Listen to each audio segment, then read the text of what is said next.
হর্যসারি ইন্দোনেশিয়ার এমন একটি গ্রাম যেই গ্রামে কোনো শিশু জন্ম নেওয়া মাত্রই তাকে মেরে ফেলা হয়। এই গ্রামে জন্ম নেওয়া প্রত্যেকটি শিশুর গায়ে চামড়া বা ত্বক থাকে না, কারণ এটি একটি অভিশপ্ত গ্রাম। চামড়া না থাকায় এই শিশুদের বেড়ে উঠতে অনেক কষ্ট হয়, তাই এদের জন্ম নেওয়া মাত্রই মেরে ফেলা হয়। কালো জাদু যে কতটা ভয়ঙ্কর এবং এর ফলে একটি জাতি, গোষ্ঠী ও গ্রাম ধ্বংস হয়ে যেতে পারে তা খুব সুন্দরভাবে এই মুভিতে তুলে ধরা হয়েছে। বলছি 2019 সালে মুক্তিপ্রাপ্ত ইন্দোনেশিয়ান হরর ফিল্ম ইম্পেটিগোর কথা। তো চলুন কথা না বাড়িয়ে শুরু করা যাক। মুভির শুরুতে আমরা দেখতে পাই মায়া নামের একটি মেয়ে টোল বুথে কাজ করছে এবং তার বান্ধবী দিনির সাথে কথা বলছে। হঠাৎ একটি গাড়ি টোল দিতে আসে। মায়া লক্ষ্য করে গাড়িতে থাকা ব্যক্তিটি কয়েকদিন যাবৎ তাকে ফলো করে আসছে।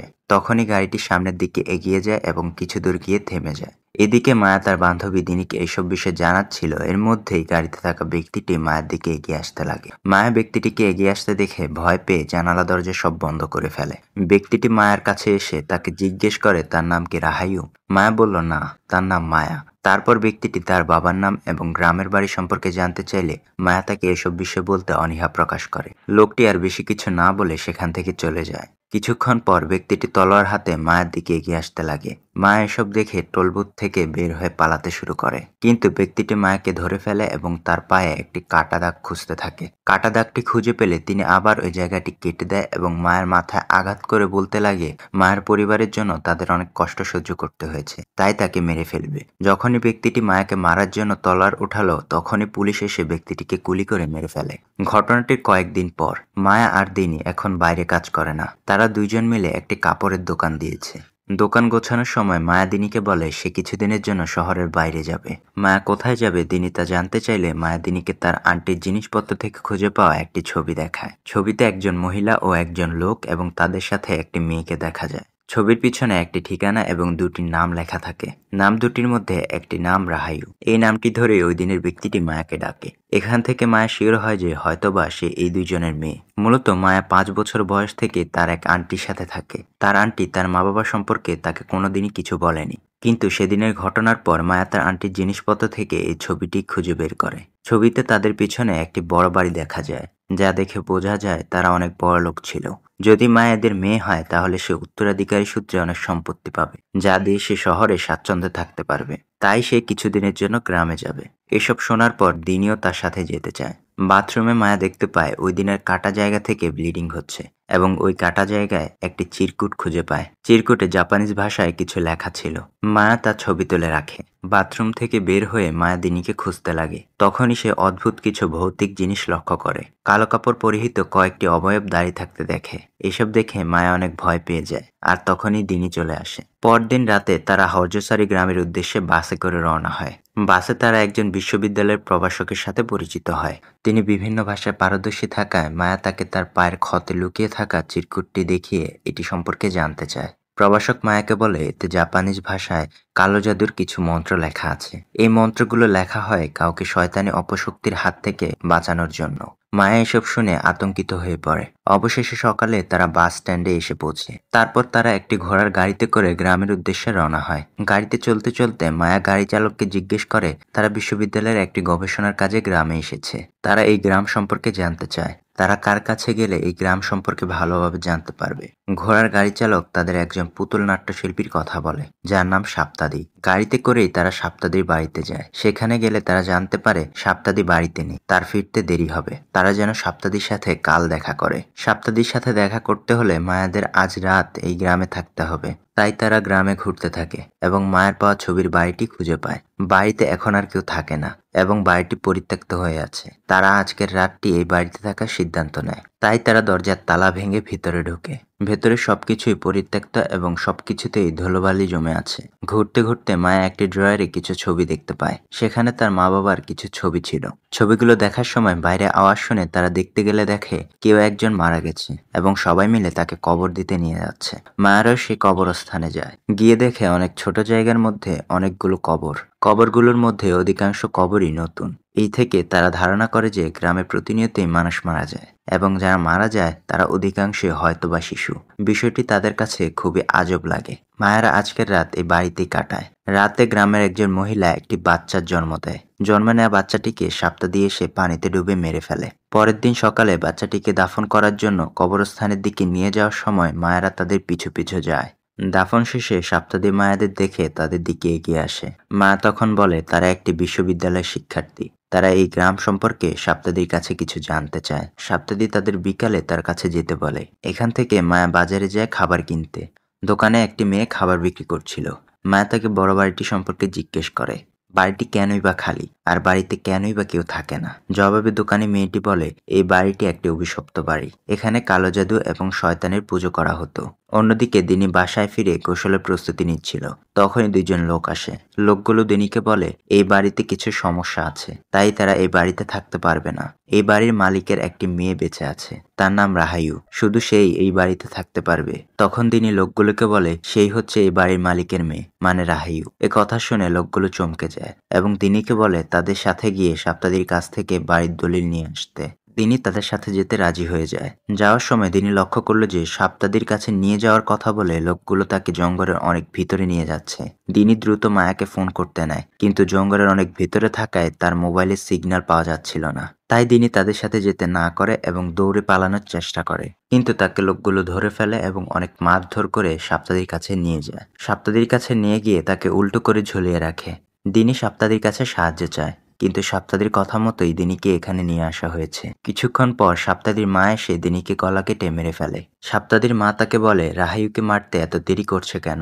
সে যত তাড়াতাড়ি মারা যাবে তাদের গ্রাম থেকে এই অভিশাপ চলে যাবে আর সুস্থ বাচ্চা জন্ম নেবে। এদিকে মায়া বাসায় এসে দিনিকে খুঁজতে লাগে।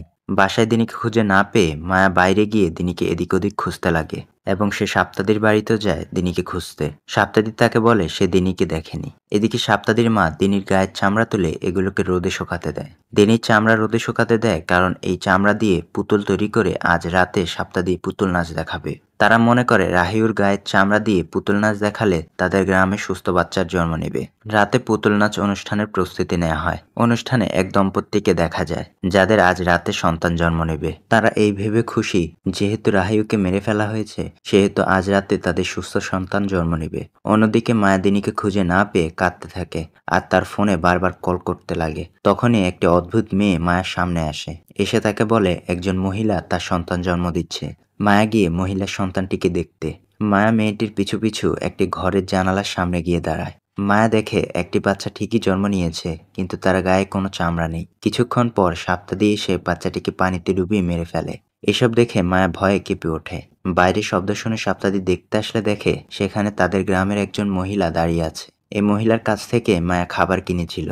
তিনি মায়াকে তার বাসায় নিয়ে যায়। এদিকে সপ্তাদি বুঝতে পারছে না রাহিউ মারা যাওয়ার পরও চামড়া ছাড়া বাচ্চা কেন জন্ম নিচ্ছে। এখন তো সুস্থ বাচ্চা জন্ম নেওয়ার কথা। অন্যদিকে মায়া দোকানি মেয়েটিকে জিজ্ঞেস করে এই গ্রামে কেন এমন চামড়া ছাড়া শিশু জন্ম নেয়। তখন মেয়েটি বলে এই গ্রামটি একটি অভিশপ্ত গ্রাম। গত 20 বছর যাবৎ এই গ্রামের সকল শিশু চামড়া ছাড়াই জন্ম নেয়। চামড়া না থাকায় এই শিশুদের বেড়ে উঠতে অনেক কষ্ট হয়, তাই তাদের জন্ম নেওয়া মাত্রই মেরে ফেলা হয়। এই অভিশাপের পেছনে একটি কাহিনী আছে।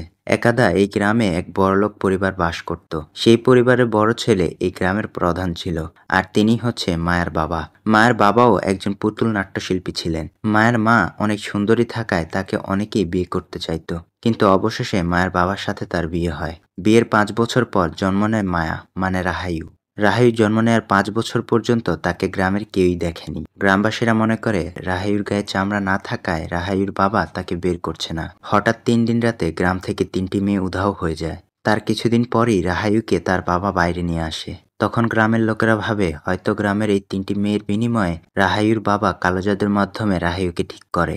এই ঘটনার কিছুদিন পর রাহায়ুর বাবার আচরণ অস্বাভাবিক হয়ে যায়। একদিন তিনি তার অনুষ্ঠানে তার সকল সহকর্মীকে কুপিয়ে মেরে ফেলে, সাথে তার স্ত্রীকে, এবং পরে নিজে আত্মহত্যা করে। বাসায় শুধু একজন কাজের মহিলা এবং রাহায়ু বেঁচে থাকে। তারপর কাজের মহিলা রাহায়ুকে নিয়ে শহরে চলে যায়। এই ঘটনার পর থেকেই এই গ্রামের সকল শিশু চামড়া ছাড়া জন্ম নেয়। তখন মায়া দোকানি মেয়েকে বলে চামড়া ছাড়া শিশু জন্ম নিলেই তাকে মেরে ফেলার তো কোনো প্রয়োজন নেই।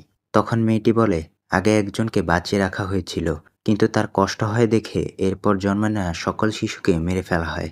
যেহেতু রাহায়ু এই গ্রামে সর্বপ্রথম চামড়া ছাড়া জন্ম নিয়েছিল, সেহেতু সপ্তাদি মনে করে রাহায়ুকে মেরে ফেলে তার চামড়া দিয়ে পুতুল নাচ দেখালে এই গ্রাম থেকে অভিশাপ চলে যাবে। তাই তারা দিনিকে রাহায়ু মনে করে মেরে ফেলে। এদিকে সপ্তাদিরাও বুঝতে পারে তারা ভুল মেয়েকে হত্যা করেছে। তারা বুঝতে পারে মায়াই হচ্ছে রাহায়ু। তাই সপ্তাদি পুরো গ্রামবাসীকে বলে মায়াকে ধরে মেরে ফেলতে হবে, তাহলে তাদের গ্রাম থেকে অভিশাপটি চলে যাবে। অন্যদিকে মেয়েটির ঘরে মায়া একজন লোকের ছবি দেখে। এই লোকটি হলো মায়ের ওপর টোলবুথে হামলা করা সেই ব্যক্তি। সেখান থেকে মায়া জানতে পারে এই লোকটি দোকানি মেয়ের স্বামী। তাদের সন্তান হবে দেখে মেয়েটির স্বামী রাহাইউকে খুঁজে মারার চেষ্টা করে, তবে দোকানি মেয়েটি এসব বিষয়ে কিছুই জানে না। মায়া যত দ্রুত সম্ভব এই গ্রাম থেকে বের হতে চায়, তাই সে ঘোড়া চালককে কল করে। ঘোড়া চালক কল পেয়ে একজন পুলিশকে নিয়ে গ্রামের দিকে আসতে লাগে। পথে মায়া দোকানি মেয়েটিকে বলে দেয় তার স্বামী মায়াকে মারতে গিয়ে পুলিশের গুলিতে মরে যায়। এটি শুনে মেয়েটি একেবারেই ভেঙে পড়ে। এদিকে ঘোড়া চালকটিও চলে আসে এবং গ্রামবাসীরাও তাদের দিকে এগিয়ে আসতে লাগে। তখনই ঘোড়া চালকের সাথে থাকা পুলিশটি ঘোড়া চালককে গুলি করে মেরে ফেলে। জানা যায় পুলিশটিও এই গ্রামেরই বাসিন্দা। সবাই মিলে মায়াকে খুঁজতে থাকে। মায়া তাদের কাছ থেকে লুকিয়ে একটি গাড়িতে ওঠে। হঠাৎ গাড়ি চালক দেখে গাড়িতে একটি অদ্ভুত বাচ্চা বসে আছে। গাড়ি চালক ভারসাম্য হারিয়ে অ্যাক্সিডেন্ট করে ফেলে। মায়া গাড়ি থেকে বের হয়ে গাছের নিচে এসে বসে। তখনই তিনটে আত্মা এসে মায়াকে পুরনো একটি ঘটনা দেখায়। মায়ের মার বিয়ের আগে সাপ্তাদির সাথে সম্পর্ক ছিল, কিন্তু মায়ের বাবা গ্রামের প্রধান এবং বড়লোক হয়ে মায়ের মাকে বিয়ে করে। কিন্তু বিয়ের 5 বছর হওয়ার পরও যখন তাদের সন্তান হচ্ছিল না, তখন মায়ের মা সাপ্তাদির সাথে শারীরিক সম্পর্ক করে। এতে করে মায়া এই পৃথিবীতে আসে। এসব কিছুতে সাপ্তাদির মা একেবারেই খুশি ছিল না, কারণ একে তো মায়ের মা তার ছেলেকে ধোঁকা দিয়েছে, তারপর মায়ের বাবাও তার উপর অনেক অত্যাচার করেছে। তাই সাপ্তাদির মা কালো জাদু করার সিদ্ধান্ত নেয়। তিনি রাহাইউর মায়ের একটি চুল এবং রাহাইউর বাবার একটি চুল নিয়ে কালো জাদু করেন। এতে রাহাইউ জন্মের পর তার গায়ে কোনো চামড়া থাকে না। এসব দেখে রাহাইউর বাবার মন অনেক খারাপ হয়ে যায়। তিনিও সিদ্ধান্ত নেয় কালো জাদু করবে। তাই তিনি গ্রামের 3টি মেয়েকে বলি দিয়ে রাহাইউকে ঠিক করে ফেলে। কিন্তু রাহাইউ এই মেয়েদের আত্মা সবসময় দেখতে পেত। তাই তার বাবা জাপানিজ ভাষায় একটি মন্ত্র লিখে তার পায়ে গেঁথে দেয়। তারপর থেকে রাহাইউ আর ওই মেয়েদের আত্মাদের দেখতে পেত না। হঠাৎ একদিন রাহাইউর বাবা পুতুল নাচের অনুষ্ঠান করতে তৈরি হচ্ছিল। তখনই কয়েকজন লোক এসে তাকে মেরে ফেলে। কালো জাদুর প্রভাবে সাপ্তাদি তার মায়ের বশে চলে আসে। তাই রাহাইউর বাবার বদলে সাপ্তাদি যায় অনুষ্ঠান করতে।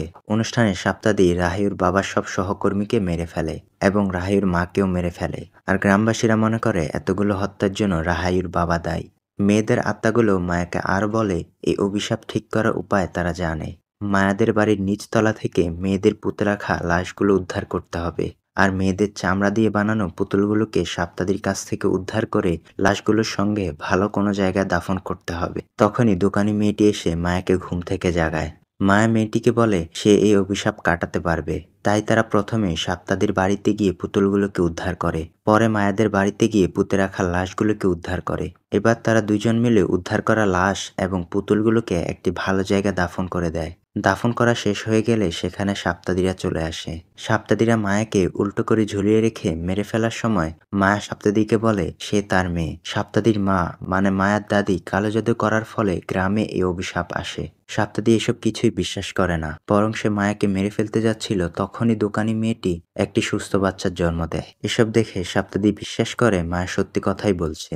সাপ্তাদি নিজেকে এসবের জন্য দায়ী মনে করে, তাই সে আত্মহত্যা করে। সাপ্তাদির মৃত্যু দেখে তার মাও আত্মহত্যা করে। মায়া সেদিন রাতে একটি গাড়িতে করে শহরে চলে যায়। এসবের 1 বছর পর গ্রামে এখন সুস্থ বাচ্চাদের জন্ম হয়।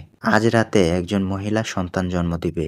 মহিলাটি অনেক খুশি। তিনি বাথরুমে গেলে হঠাৎ চিৎকার করে ওঠে। তার স্বামী গিয়ে দেখে মহিলাটির পেট থেকে বাচ্চাটিকে বের করে নেওয়া হয়েছে। তখনই আয়নায় সাপ্তাদির মাকে দেখা যায়।